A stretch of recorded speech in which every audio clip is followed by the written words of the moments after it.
না, আমরা দেখতে পাচ্ছি এরকম কিছু বিচ্ছিন্ন ঘটনা ঘটছে। গতকালকের ঘটনাও তারই অংশ। স্বেচ্ছাসেবক দলের একজন নেতাকে গুলি করে মাইরা পালাইছে, সেখানে সালাউদ্দিন আহমেদ, যাকে বিএনপির হর্তাকর্তাদের একজন বলা হয়, সে বলছে এটা নাকি বিচ্ছিন্ন ঘটনা। ভাবা যায়? বিএনপির নেতাকর্মীরা তাহলে কার জন্য, কিসের জন্য রাজনীতি করবে? আপনারা তো জানেন, হাদিকে দিনে দুপুরে শুক্রবারে জুমার নামাজের পরে গুলি করে মাইরা ফালায় চলে গেল ভারতে। এইটা নিয়ে সালাউদ্দিন আহমেদ কোনো বক্তব্য দিচ্ছে? আমি শুনি নাই, দেখি নাই। আপনারা যদি দেখে থাকেন জানাবেন। নির্বাচন কমিশনের প্রধান নির্বাচন কমিশনার খুব সম্ভবত তিনি বলেছেন এইরকম ঘটনা বাংলাদেশে ঘটে, এটা একটা বিচ্ছিন্ন ঘটনা। হাদির ঘটনাটাকে বিচ্ছিন্ন ঘটনা বলেছে।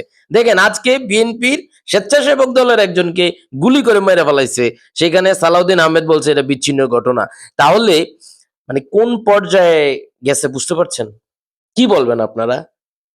তাহলে বাংলাদেশের যুব সমাজ যারা দেশের জন্যে বা একটা দলের জন্য যে রাজনীতি করে, কেন মইরা গেল গো বিচ্ছিন্ন ঘটনা?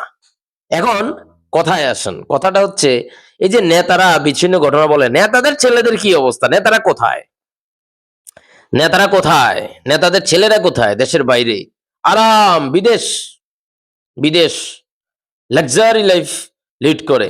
আপনারা জানেন তো, জুলাইয়ের সম্ভবত জুলাই অগাস্টে যে আন্দোলনটা চলছিল, ঠিক ওই সময়ে ব্যারিস্টার তাপসের ছেলে, দুই ছেলে খুব সম্ভবত, তাদের হচ্ছে কনভোকেশন বা কিছু হবে, তাদের বাইরে, দেশের বাইরে পড়াশোনা করে, সে ওখানে চলে গেছে, আর আসা নাই। বুঝতে পারছেন তো? তো সবকিছু মিলে নেতাদের ছেলেরা কিন্তু দেশের বাইরে থাকে, আর মধ্যবিত্তের যারা ছেলে মেয়েরা যারা আছে তারা হচ্ছে রাজনীতি করে একটা দলের জন্য, আর দলের নেতারা বলে এটা একটা বিচ্ছিন্ন ঘটনা, দুর্ভাগ্যজনক ঘটনা। খুবই বাজে একটা কথাবার্তা বলেছে।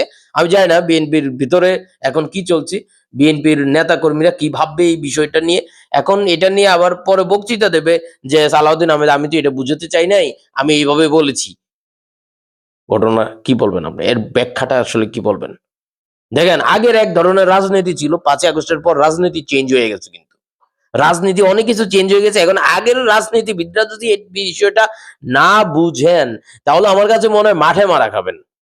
হাসনাত আব্দুল্লাহর বিপরীতে বিএনপির যে নেতা, তিনি কিন্তু মনোনয়ন বৈধতা পেয়েছিলেন, পরে কিন্তু এখন নাকি নির্বাচন করতে পারবেন না। কেন পারবেন না? জটিল ভাবে ঘিরে ধরেছে বর্তমান প্রজন্মের রাজনীতিবিদরা। বিশেষ করে হাসনাত আব্দুল্লাহ তো সেদিন বলে দিয়েছেন এইভাবে এগুলা কেমনে কি। শেষ পর্যন্ত আজকে একটা নিউজে দেখলাম যে তার মনোনয়ন হয়তো বাতিল হতে পারে, নির্বাচন করতে পারবেন না ঋণ খেলাপির কারণে। সো বুঝতে পারছেন, ঘটনা কিন্তু ঘটে যাচ্ছে। নির্বাচন, রাজনীতি সবকিছুর কিন্তু আমূল পরিবর্তন হতে যাচ্ছে। এটা এখনো বোঝা যাচ্ছে না, ধীরে ধীরে বুঝবে হয়তো আগের প্রজন্মের রাজনীতিবিদরা। হাসিনার 350+ নেতা মানে এমপি রে যদি ধইরা বিচার করতে পারে, তাহলে বাংলাদেশ দেখবেন একদম ক্লিন হয়ে যাবো, একদম ক্লিন হয়ে যাবো। আপনারা আপনাদের মতামত জানাবেন।